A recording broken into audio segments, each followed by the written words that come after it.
suis obligé de faire très vite, vous allez voir d'autres conférences sur le développement. Mais globalement, la décroissance, je ne suis pas ici pour vous vendre quoi que ce soit, il faut juste clarifier les termes. Et après, peut-être, on pourra avoir un débat éclairé, ou en tout cas informé et honnête, j'espère, sur cette question. Ça, c'est des conditions très difficiles à régler, informé et honnête. Mais globalement, aujourd'hui, le débat, c'est quoi? Le débat, c'est, je vous donne une slide, le débat, c'est l'idéologie de la décroissance, c'est une folie, les décroissants sont fous, etc. Et évidemment que chez les décroissants, il y a une dimension idéologique. Maintenant, enlevons-la complètement. Est-ce que ça élimine le sujet? Non, il y a un vrai sujet. Et pour comprendre ce sujet, il faut déjà comprendre que la décroissance n'est pas le contraire de la croissance. Ça n'a rien à voir. Quand on dit une décroissance économique, bon, ben d'accord, c'est un synonyme d'une descente économique, une diminution de la dette économique, tout ça c'est des synonymes, quoi.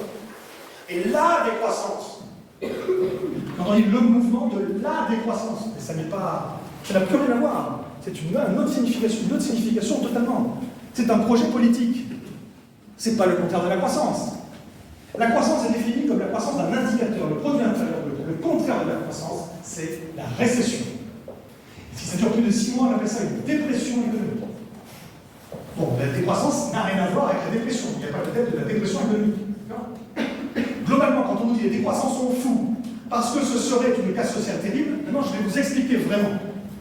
Rappelez-vous, nous allons vivre une descente énergétique et matérielle, que l'on le veuille ou pas, parce que la courbe rouge va repasser sous la courbe verte. Dans ce contexte de contraction énergétique et matérielle, il va y avoir une contraction économique. Car au niveau sociétal, on peut zoomer sur des activités qui font exception, mais au niveau sociétal, et encore plus au niveau planétaire, il y a une corrélation extrêmement grande entre, d'un côté, les flux d'énergie de matière, et de l'autre côté, notre capacité à produire de la valeur ajoutée économique avec ça. Il n'y aura pas de PIB qui croissent avec moins de ressources et moins d'énergie. Il va y avoir une contraction énergétique et matérielle, et cela va entraîner une contraction économique. Et cette contraction économique a isosystème, si on ne change pas le système économique, un système économique qui est conçu pour croître et qui va s'effondrer s'il cesse de croître. Et c'est pas moi qui dis, moi, les fondistes, ce sont les économistes mainstream, ce sont les économistes néoclassiques, les pièces effondristes de tous, qui vous disent que ce serait la fin de notre modèle social, ce serait l'effondrement social si on arrêtait de croître. Ce serait un retour à l'âge des cavernes, etc. Eh bien, dans ce système, donc si on ne change pas le système, si on reste sur ce système, la contraction énergétique et matérielle va entraîner récession, puis dépression. Vous avez aimé le jeudi noir 1929, vous allez adorer ce qui arrive. Le problème, voyez-vous, c'est que ça va être définitif cette fois-ci. Il n'y a pas de rebond. Parce qu'on a cramé les ressources au passage. On n'a pas de capacité de rebond. Donc ça, c'est si on ne change rien.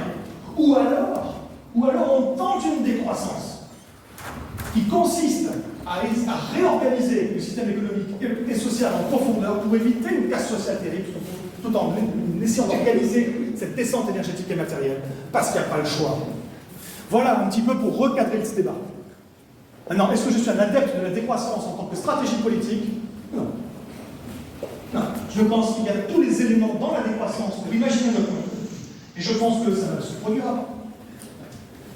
Il est illusoire d'imaginer que quelqu'un, quelque part, décide de faire rentrer volontairement le monde dans une politique de décroissance coordonnée entre tous les pays de surcroît. Donc, ça ne marchera pas. Donc, ça va casser. Ça va casser. Il va y avoir des ruptures de continuité. Et donc, il faut s'y préparer. Mais vous pouvez continuer d'y croire si vous voulez. En tout cas, on nous présente les choses aussi avec deux visions du monde subjectif possible. D'un côté, celui qui dit une croissance verte est possible. De l'autre côté, qui dit non, c'est pas possible. Entre les deux, finalement, chacun fait son choix, parce que ce serait une divergence essentiellement de nature idéologique. Ben non, mesdames et messieurs. Il y a une différence fondamentale, c'est qu'à gauche, jamais on ne tient compte des processus biophysiques, des limites écologiques et des lois de la nature, alors qu'à droite, on essaye d'en tenir compte. On a réponse à tout? Non. C'est parfait? Non. On sait tout faire? Non. Est-ce que ce sont des raisons suffisantes pour dire « Ah, les guignols, ils ont pas réponse à tout » Non. La vraie façon d'aborder ce débat, c'est le point de départ sérieux, c'est le modèle économique tel qu'il existe nous entraîne dans le mur, on est en train d'y rentrer, la vie sur Terre est en train de s'effondrer, nous devons impérativement tenter autre chose. On ne le fera pas. En tout cas, juste pour terminer là-dessus, je passe à la deuxième partie avec Lyotard, Antoine, mais je vais essayer de parler encore un peu plus vite. La décroissance n'est pas un projet de société, c'est juste une stratégie pour basculer d'un modèle de société qui est intenable, comme bon je suis la courbe verte, vers un autre modèle de société qui est post-croissance. C'est-à-dire on arrête de s'obstiner autour du PIB et il y a des choses qui croissent, et plutôt qualitatives, et des choses qui décroissent, tout ce qui est quantitatif. En France, dans les pays comme nous, à notre niveau de vie, si vous voulez, on a largement trop en quantité, il faut faire mieux avec beaucoup moins. Voilà, on n'a pas besoin de 72 goûts de chips. Bref, c'est foutu, il est trop tard, il n'y a plus d'espoir. Ça, évidemment, c'est ce que certains d'entre vous peut-être pensent à ce stade. Ceux qui partent maintenant, désolé. Alors ça n'a aucun sens, ça n'a strictement aucun sens. Qu'est-ce qui est foutu? Des choses le sont, oui, indéniablement. Est-ce que tout l'est? Non. Est-ce qu'il n'y a pas des choses vraiment importantes qui ne sont pas encore foutues et pour lesquelles il est temps de se lever et de se battre? Je dis oui, tous sur le pont, arrêtons d'être des mauviettes. Donc maintenant, on y va. Maintenant, on tournait autour du pôle, on faisait nos petits efforts. Ok, maintenant, on y va. Maintenant, on résiste. Et je fais référence à la grande résistance de la Seconde Guerre mondiale. On s'organise en cellules, on s'organise en groupes, et on y va, on lutte. Et on fait ça, c'est-à-dire lutter contre le système, certaines dimensions du système, et en même temps, on propose une alternative. Il faut faire les deux, certainement pas opposer l'un à l'autre. Et on va parler de la deuxième partie, proposer une alternative après. En tout cas, je ne veux pas entendre ces foutus. Tout sur le pont. Il est trop tard. Pourquoi? Trop tard pour éviter une catastrophe? Oui. Est-ce qu'il est trop tard pour éviter une catastrophe encore pire? Non. Voilà. Il n'y a pas tout va bien, tout va mal. C'est pas 0 ou 1, d'accord? Il y a une infinité de catastrophes possibles. Il y a des catastrophes dont on va pouvoir se relever parce qu'on s'y sera préparé, parce qu'on aura appris à travailler les uns avec les autres, et pas dans nos petits entre-soi, mais au-delà de nos entre-soi, avec des gens qui culturellement ne sont pas dans notre communauté. Il faut faire ça en intercommunautaire. Et il faut s'organiser au sein d'un territoire et entre les territoires, en interterritorial. Et il faut faire tout ça. Et si on fait tout ça, alors on pourra accuser le choc, on pourra limiter la casse, on pourra limiter le chaos, se serrer les coudes, dans la dignité, face à l'adversité, réapprendre à produire ce dont on a besoin pour pas devenir plus dingue, c'est-à-dire essentiellement la bouffe et l'eau. Et en plus, tout cela en sauvant, au passage, en protégeant la base écologique, les ressources, mais aussi les infrastructures critiques, tout un tas d'autres choses, les communs, ce dont on a besoin, pour pouvoir rebondir dans un second temps. Parce que si on ne fait pas ça, alors c'est quoi l'autre option? L'autre option, c'est une crise dont on peut ne pas se relever du tout et jamais. L'autre option, c'est une crise quand, d'un seul coup, les flux d'approvisionnement de nourriture ne seront plus assurés et que les gens réaliseront que l'État n'a rien prévu pour ça, parce que c'est un problème qui est systémique, qui n'est pas isolé sur un territoire pendant quelques semaines, mais bien un problème global. Quand les gens réaliseront qu'ils sont livrés à eux-mêmes, on va se retrouver avec des millions de couillons qui vont d'un seul coup s'improviser chasseurs-cueilleurs, bûcherons, pêcheurs, et qui vont aller couper tout ce qui se brûle et trucider tout ce qui se bouffe. Parce que chacun d'entre eux n'aura pas le choix. Et comme les gens qui creusaient des puits au Bangladesh, pour eux ce sera là, tout de suite maintenant, un cas de vie ou mort et une solution. Et la somme de toutes les solutions de tous ces braves gens, ce sera un effondrement définitif de ce qui restait de l'écosystème. Donc, en anticipation de ça, nous devons apprendre à faire tout ça. Donc, non, il n'est pas trop tard, mesdames et messieurs, pour se mobiliser. Il n'y a plus d'espoir pour ce système, mais il y en a à mettre dans autre chose. On y va. Comment on réagit? On fait tout ce que je viens de vous dire. Déjà, on déconstruit, on fait exposer des idées comme celle-ci. C'est quoi les solutions? Alors, écoutez, il y a plein de solutions à plein de choses spécifiques, et là, c'est pas moi qui vais vous en parler. Il y a une ribambelle de spécialistes de tous les sujets. Écoutez-les, il y a de très bonnes choses. Maintenant, globalement, face au grand problème systémique dont je vous parle, il n'y a pas de solution. On a une vague qui nous arrive dessus, on a un tsunami qui nous arrive dessus, on ne va pas l'éviter. Je peux par contre vous apprendre à surfer. Il faut déjà se représenter l'avenir différemment et collectivement. Ça va commencer par se raconter de nouvelles histoires. Ça ne fait pas tout, mais ça commence par là. Les récits influencent comment on perçoit l'avenir. Est-ce que l'avenir, c'est la Smart City? C'est ça l'imaginaire dominant qu'on veut mettre en avant? Est-ce que l'avenir qu'on veut mettre en avant, c'est celui des où on va faire de l'homme augmenté en mettant des puces dans la tête des gens? Est-ce que c'est ça l'avenir que l'on veut? Vous trouvez que c'est plus mobilisant? Il y en a apparemment comme ça. Est-ce que vous trouvez que ça c'est mieux? J'imagine que dans cette salle, certaines se diront ouais, c'est quand même un petit peu mieux.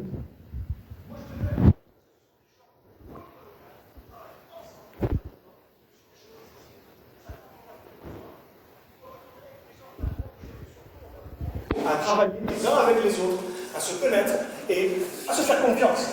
Maintenant, concrètement, le problème de cela, même si les fondamentaux sont bons, c'est que ça fait envie à qui cette image? Pas à grand.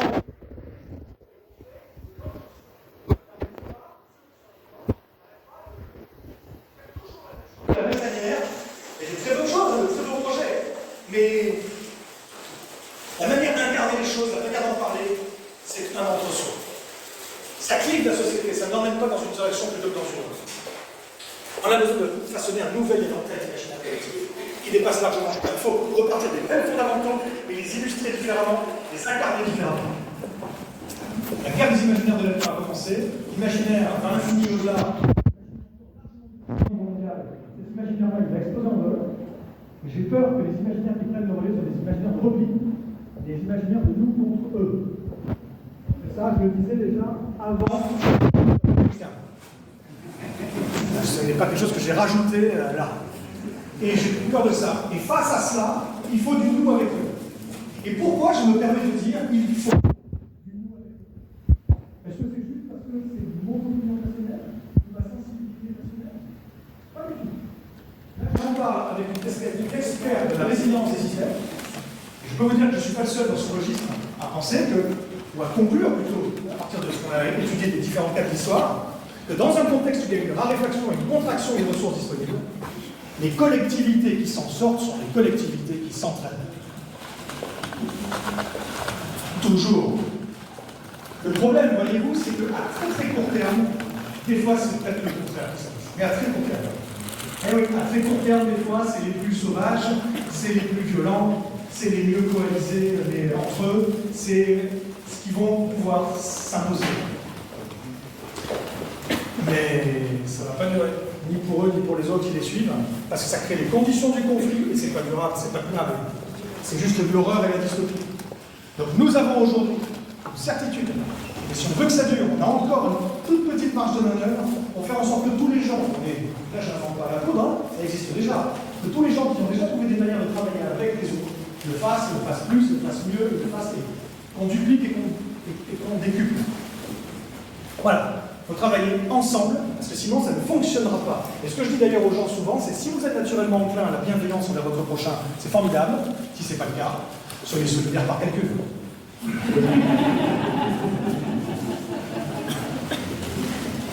On a besoin d'imaginaires inspirants, vecteurs d'espoir lucides, c'est-à-dire qui prennent en compte ce que je vous ai raconté aujourd'hui. Pas des désespoirs simples, simplistes. Basculons dès qu'on le peut de l'artificialisant au régénératif. Tout ne pourra pas être régénératif, mais il y a pas mal de choses que l'on peut régénérer, à la fois sur la régénération écologique ou la régénération socio-culturelle, c'est-à-dire entre nous recréer des liens. Il y a beaucoup de choses qui sont artificialisantes, il faut arrêter de faire. Depuis quelques années, quand j'ai donné des conférences, il y a des gens qui des fois me remercient en disant que je les ai aidés à passer un cap, tout va bien. Et il y en a très très peu qui me font passer le message suivant.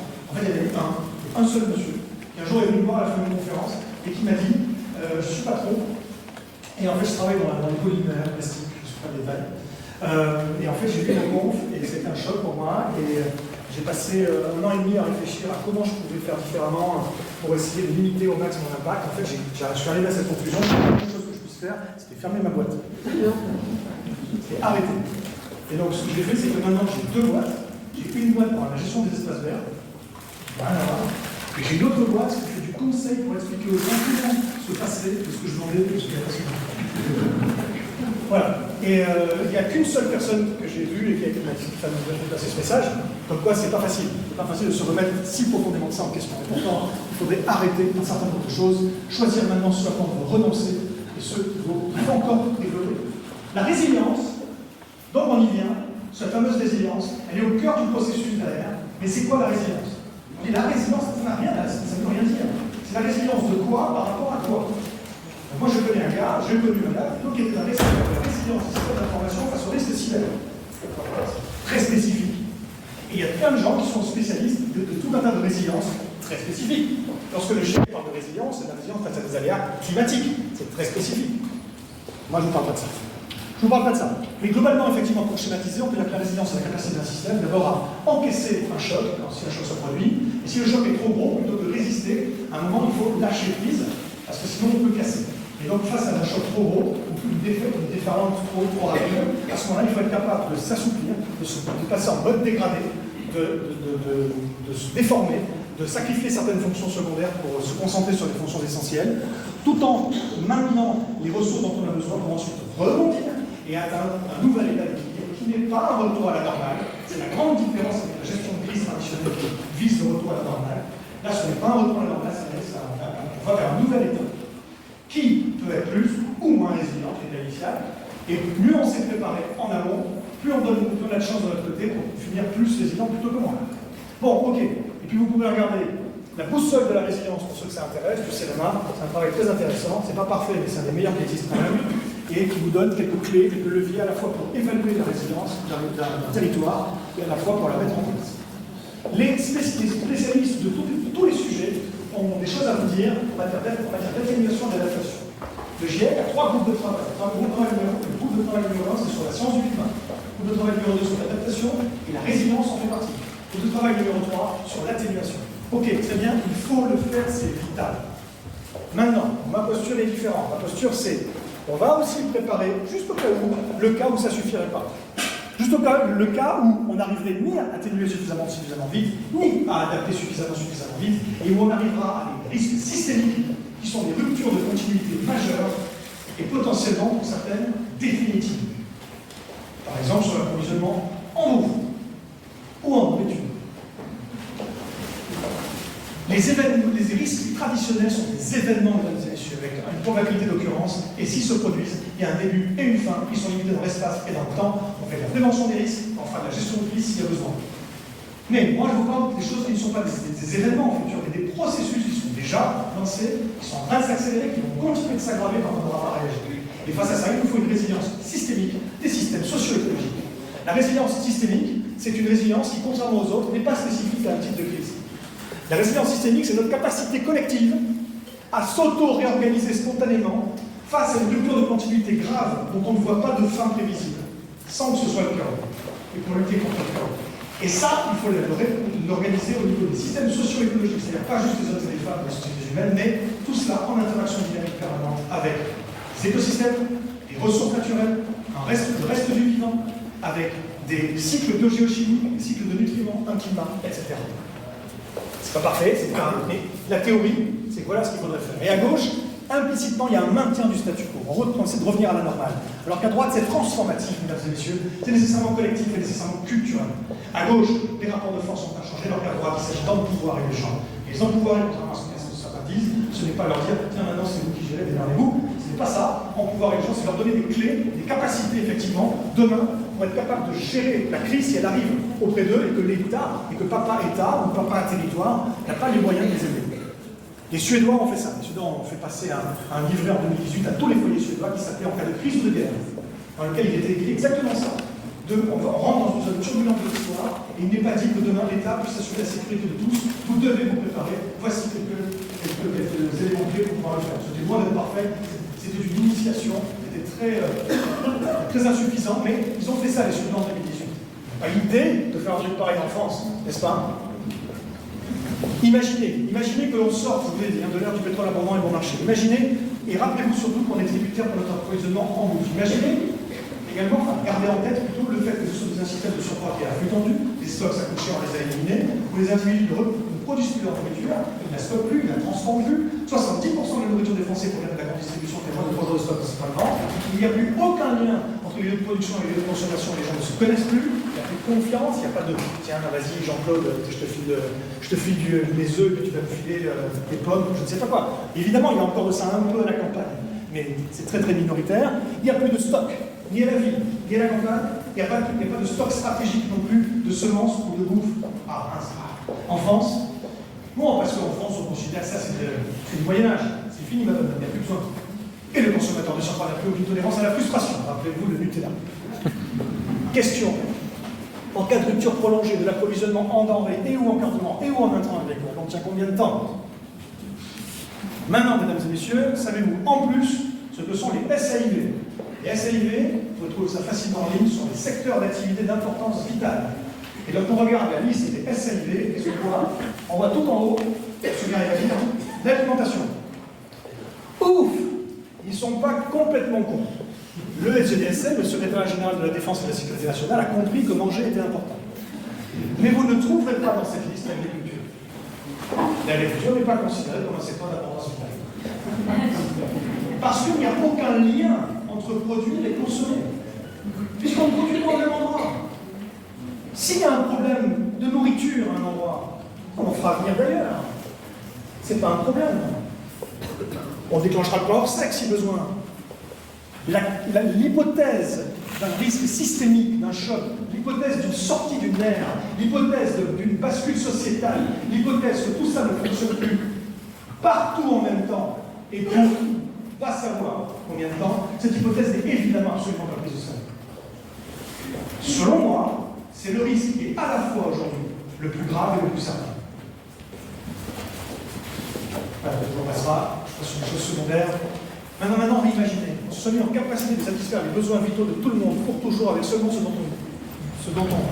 auquel on a accès localement, j'ai envie de dire, en tout cas dans un rayon géographique maîtrisable, sans dépendre de chaînes d'approvisionnement elles-mêmes pétrodépendantes. Système de nourriture, de production de nourriture, qui peuvent être maintenus avec seulement ce qu'on a dans le coin.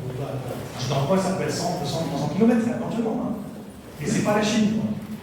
Pareil pour les systèmes de production d'eau potable, pour les systèmes de production d'énergie, les systèmes de santé, de sécurité, de gestion de crise eux-mêmes, systèmes de transport. Sur la question des transports, on nous parle des véhicules électriques, on nous parle de différentes motorisations qui viendraient résoudre le problème. Et puis le reste, on n'y touche pas. On prend encore la chose sous l'angle purement technique. C'est une aberration. Cette question a un rôle à jouer, mais d'abord, il faut se poser la question, c'est quoi les nouveaux systèmes de transport et c'est quoi les nouvelles offres de services en termes de transport et de services, et de transport et de mobilité, pardon. Donc on a besoin. Pour pouvoir répondre à cette question, il faut d'abord répondre à la question, ce sont quoi les nouveaux usages en termes de mobilité et de transport que l'on veut promouvoir. Et pour répondre à cette question, il faut discuter ensemble et réévaluer nos besoins en termes de mobilité et de transport. C'est quoi nos véritables besoins? Comment on peut réorganiser tout ça? Et tout ça, c'est une discussion à avoir. Et il y a un rôle à jouer là-dedans de chacune et de chacun, que ce soit auprès de vos amis, que ce soit dans votre entourage professionnel ou personnel. Bon, attention, en famille, c'est pas toujours facile. Donc, vous ne mettez pas à dos papa, maman juste pour ça, mais globalement, effectivement, vous pouvez créer des lieux, des endroits et des moments où on discute de ça. C'est une approche systémique et culturelle. Et puis pour ceux qui peuvent travailler là-dessus, je ne sais pas si il y en a dans cette salle aujourd'hui, mais je pose la question rapidement. Celle-ci est très importante, il faut trouver une réponse dans les 15 prochaines années max. Comment on fait pour que n'importe qui, n'importe où, puisse, surtout au fin fond d'une campagne, vivre une vie satisfaisante, répondre à ses besoins essentiels, assurer sa sécurité et celle de ses proches, le tout durablement, sans avoir à posséder de voiture. Voilà. En fait, si vous réfléchissez, vous verrez que ce ne sera pas parfait, mais on peut faire des choses. Mais c'est pas fait. J'ai pas le temps, on en parlera après si vous le souhaitez. Maintenant, tout ce que vous faites dépend d'approvisionnement, direct ou indirect. Tout ce que vous avez, tout ce que vous utilisez, a été fabriqué par une industrie qui utilise des ressources, des matières premières, etc.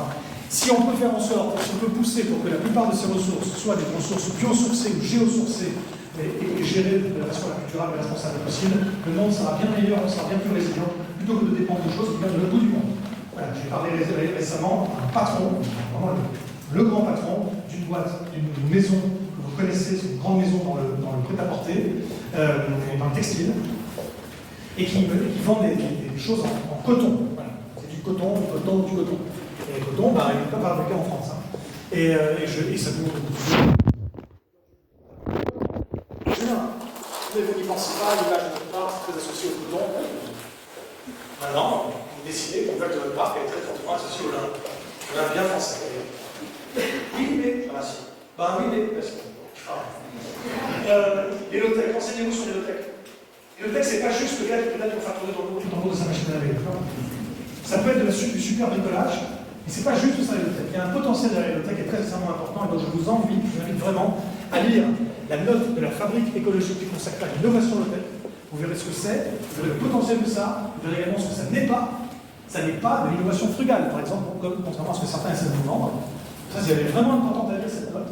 Et ensuite, vous irez, si possible dans cet endroit-là, vous irez sur la page Wikipédia consacrée au low-tech, et vous trouverez cette infographe avec la légende qui va avec, parce que sans la légende, on comprend. Et globalement, si je vous montre ça, c'est que vous verrez que les low-tech ont un potentiel pour vous aider à développer, à déployer des systèmes qui sont à la fois, qui répondent à la fois à l'enjeu de durabilité, au sens de la durabilité forte, à la fois l'enjeu de résilience collective, et il y a des arbitrages à faire entre les deux, contrairement à ce que l'on croit. Souvent les gens pensent que transition écologique et résilience, même combat. Faux. C'est faux. Dans la plupart des cas, il y a des arbitrages forts à faire entre les deux. Si on veut être à 100% de résilience, on baisse en soutenabilité et vice-versa. Voilà. Vous voulez, typiquement déjà, si vous voulez limiter les flux d'énergie de matière, pour limiter l'empreinte écologique, typiquement, il faut optimiser le système. Et la résilience, c'est le contraire aussi. Il y a des redondances dans la résilience. Voilà, dans la résilience, les choses sont sous-optimales. Et on utilise plus d'énergie de matière pour certaines choses. Moins pour d'autres. C'est ce qu'on va simplifier. Bref, passons. Donc, allez lire ça. Et puis, regardez, j'ai mis quelques exemples. J'en ai mis 4. Je pourrais en mettre 400, c'est douteux, mais c'est comme ça. Regardez Mobion, notamment le modèle qu'ils ont mis en place pour le scooter. Regardez le modèle de la Gazelle, une voiture française, une voiture bordelaise. C'est pas la voiture qui est intéressante, c'est surtout le modèle de construction. Ce sont des voitures qui sont construites sans usine. Juste avec des des ateliers d'assemblage. Un modèle intéressant. Regardez ce que propose l'atelier paysan comme mécanisation intermédiaire pour des exploitations intermédiaires. Et pour ceux qui parlent anglais, un des meilleurs projets que je connaisse sur les low-tech, qui vont vraiment au bout de la démarche jusqu'au bout, c'est le Global Village Construction Set.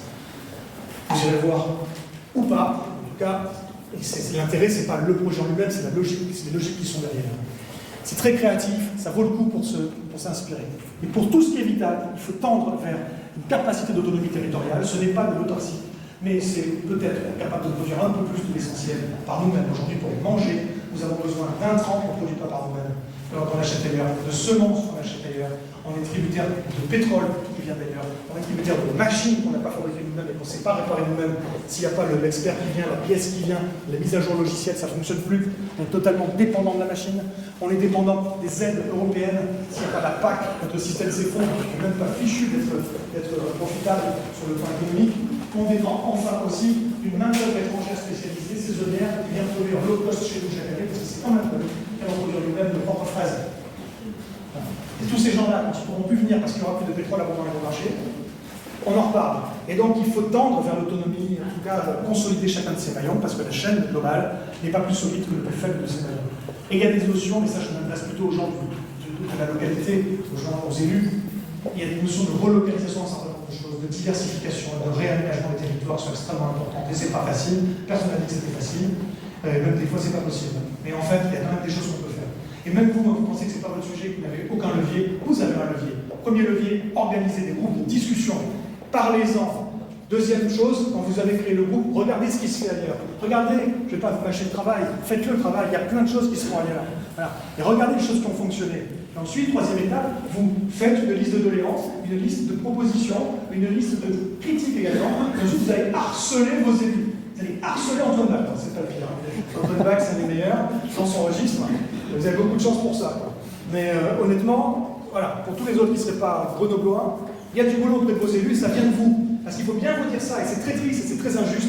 Il y a deux grands types de décisions à prendre. Il y a les décisions que vous pouvez prendre. Et ça vous concerne et ça vous engage. Individuellement et collectivement. Et puis il y a les décisions que eux doivent prendre, les décideurs, les politiques. Et vous savez quoi? Ces décisions-là, ça vous engage aussi. Parce que ça ne se produira que si c'est vous qui poussez d'en bas. Et si c'est vous qui, à la fois, tenez la carotte et le bâton, vous, à la fois, qui résistez contre, qui luttez contre, qui pointez du doigt, qui mettez la pression, et à la fois vous qui proposez et qui montrez que ça peut se faire et que ça peut exister, l'un plus l'autre, tout en allant voir les élus en leur disant si vous prenez la bonne décision, on sera derrière vous, vous ne serez pas tout seul, on va vous soutenir maintenant si vous y allez. Bon, bref, c'est parfait, il faut y aller, il faut préserver le foncier ici. Il faut faire de l'agroécologie, de l'agroforesterie, de la permaculture et de la culture sur sol vivant. Et tous ceux qui ne connaissent pas ces sujets encore, ou pas bien, et tous ceux qui pensent que ouais, ça, bon, c'est vraiment pas mon domaine, vous vous trompez. C'est votre domaine. À partir de maintenant, c'est votre sujet. Voilà. Sans faire de vous des experts, ça, dans un an, je repasse et vous me donnez un cours. Ça, vous devez connaître au moins les bases. Demain, il y aura ceux qui comprennent et les autres.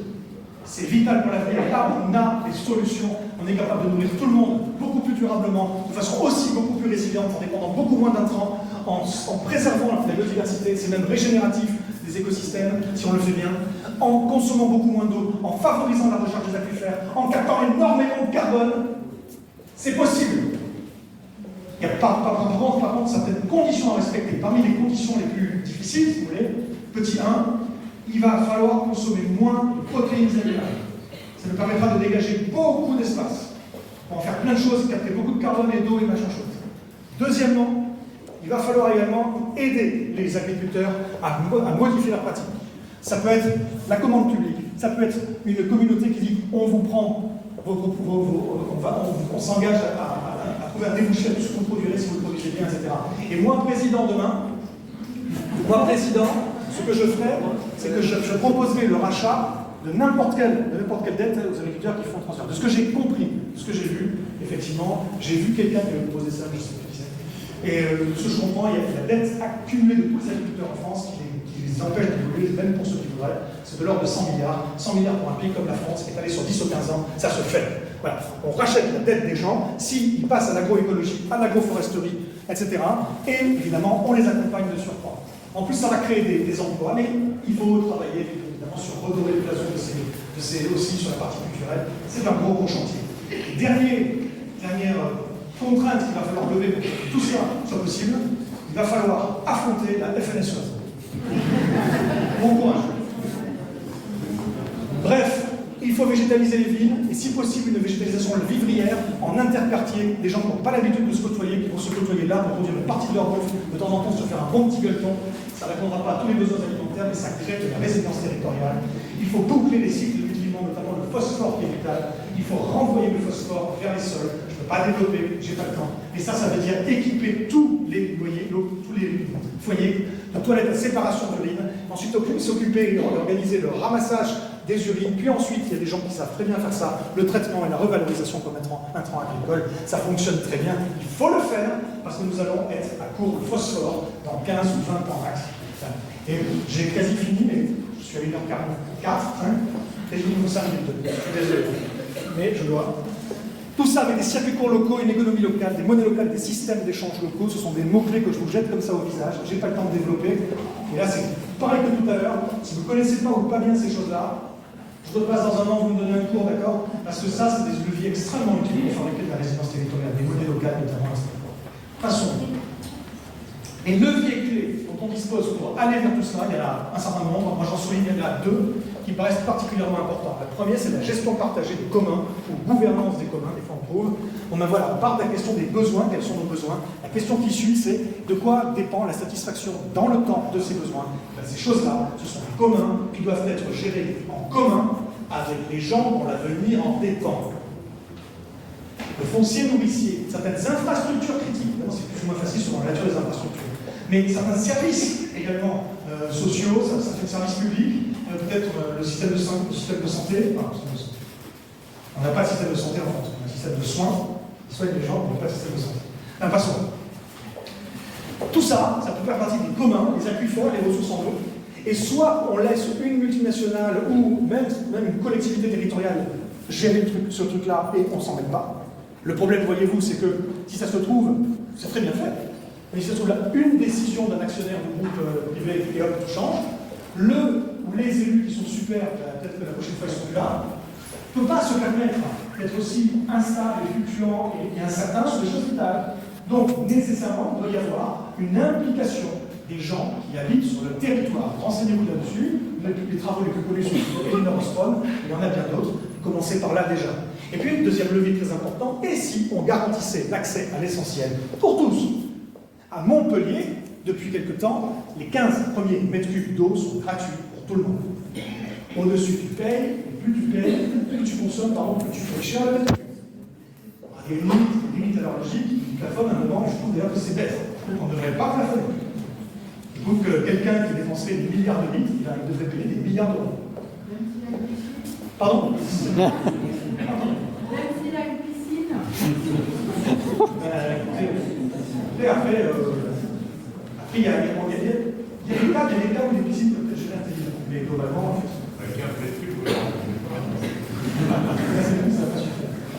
Bon, donc imaginez, ça c'est pour l'eau, imaginez qu'on développe ça, qu'on déploie ça pour tout le reste, pour tout ce qui est vital. Imaginez si pour la bouffe, on avait accès juste à la base, gratuitement, et au-dessus, tu payes cher, et de plus en plus cher. Mais tout le monde a l'essentiel pour vivre. Puis après, c'est graduel. Bon, ben renseignez-vous sur deux choses. Renseignez-vous sur la sécurité sociale et alimentaire. C'est ça, c'est des choses que tu connais, c'est des choses qui sont d'ailleurs aussi en expérimentation à certains endroits, comme Montpellier aussi. Et renseignez-vous sur, vous voyez écrit ici, vous arrivez à lire DIA, c'est la dotation inconditionnelle d'autonomie, qui correspond à peu près à ce que je viens de vous dire. Voilà, la base assurée pour tout le monde, et au-delà de ça, on paye, et de plus en plus cher. Bon, très bien. Et bien ça, c'est incroyable, parce que si on met en place ça, ça ne fait pas en sorte que la fin du mois, la peur de la fin du mois disparaisse, mais au moins, tout le monde sait que dans 3 mois, dans 6 mois, dans 1 an, il saura donner quoi à bouffer à cette gosse. Et ça change tout. Ça change absolument tout. On peut commencer à mobiliser les gens pour plein de choses. On ne mobilise pas les gens qui ne peuvent pas s'intéresser. On peut même peut-être les mobiliser politiquement, parce que sinon, les problèmes, de toute façon, je râle la gueule, je n'ai absolument aucune marge de manœuvre. Je suis pris par le quotidien et par les urgences quotidiennes. Donc quand on redégage des marges de manœuvre et de créativité, les gens peuvent se remettre à s'investir dans des projets et à même à prendre des risques en tentant des choses nouvelles. Et ça ne viendra pas du haut, parce que c'est trop expérimental, donc ça doit passer par le bas. Et ça peut, c'est ça qui est formidable, passer par le bas. Nous avons face à nous un vaste chantier d'expérimentation à mettre en place. Et sous le couvert d'expérimentation, on peut tester des choses que jamais, qui ne nous viendraient jamais à l'esprit en tant que politique publique, par exemple. Mais expérimentation, on tente, on essaie. Et ce qui fonctionne, ce qu'on valide, après on verra comment on met en place. Donc il faut tester à tous les niveaux. Comment on produit, comment on vit les uns avec les autres, comment on consomme, comment on fait du social, comment on prend des décisions ensemble, les assemblées citoyennes, tout ça, comment on réorganise des économies de façon plus locale. À tous les niveaux, en fait, il y a plein de choses qui existent. Renseignez-vous, récupérez-les, adaptez-les, et testez de nouvelles choses, validez-les. Si ça marche, tant mieux, il faut que ça se sache, il faut qu'on sache comment vous allez voir que ça marche. Si ça ne marche pas, dommage, mais il faut quand même que ça se sache et que les autres puissent bénéficier du fait que ça n'a pas marché pour telle ou telle raison, qu'ils ne reproduisent pas les mêmes erreurs, etc. Et on fabrique ensuite, en se connectant les uns avec les autres, au sein des territoires et entre les territoires, on fabrique de l'intelligence collective et on avance comme cela pour créer quoi? Ça, mesdames et messieurs, ce qu'il faut expérimenter maintenant et j'espère valider, c'est simplement les graines d'un nouveau projet de société. Et il va pousser, et peut-être qu'il grandira un peu, et est-ce qu'il va prendre le relais? Mais non, mais évidemment qu'on ne prendra pas le relais. Voilà. Les gens pourront rester assis non devant Netflix, ils le font. Mais le jour où ça va casser, parce que ça va casser, plutôt que de se retrouver sans plan B, ah mince, on n'a pas prévu. Mais là, c'est le chaos. Et là, ça va être la montée des dystopies, des autoritarismes, etc. Plutôt que ça, on aura à ce moment-là la possibilité de dire eh oh, nous on a fait ça ici et ça fonctionne, d'ailleurs on l'a mis en récit, c'est inspirant, tiens, vas-y, on. Et là, par exemple, ça fonctionne là, et en fait, si on fait la somme de tout ça, on commence à avoir un début. C'est pas parfait, mais un début d'un nouveau projet de société, enfin viable. Et dit, voilà, les chantiers coopératifs, etc. Je vais passer, la suite est moins importante, vous aurez des choses intéressantes sur le plan communal de sauvegarde, par exemple. Je n'ai aucune valeur ajoutée de plus que lire simplement les slides. Donc je vous ferai simplement passer le truc et vous regarderez ce que l'on peut faire au niveau territorial, certains outils, notamment également, vous savez, c'est bien que vous sachiez que ça existe, les réserves communales de sécurité civile, peut-être pour certains participer à la résilience de son territoire. Bref, j'ai terminé, je veux juste dire pour conclure que sur ces enjeux de durabilité et de résilience, il y a deux grandes postures qui doivent être menées de front. La première grande posture, c'est faire mieux à son niveau. Et on a tous un rôle à jouer, évidemment, là-dessus.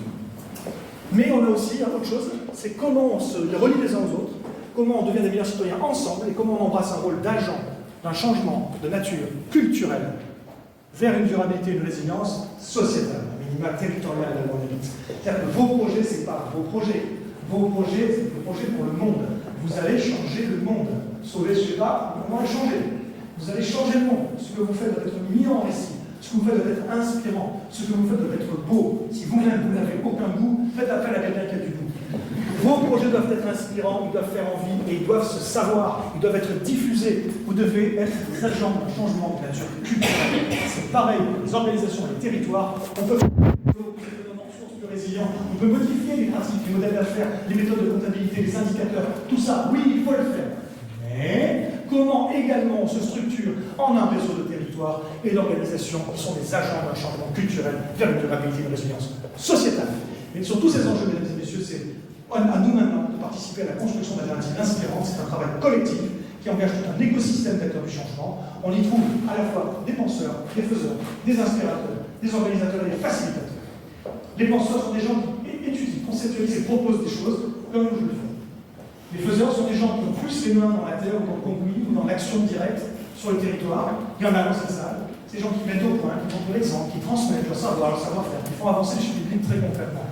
Les inspirateurs sont des gens qui racontent, diffusent, racontent, etc.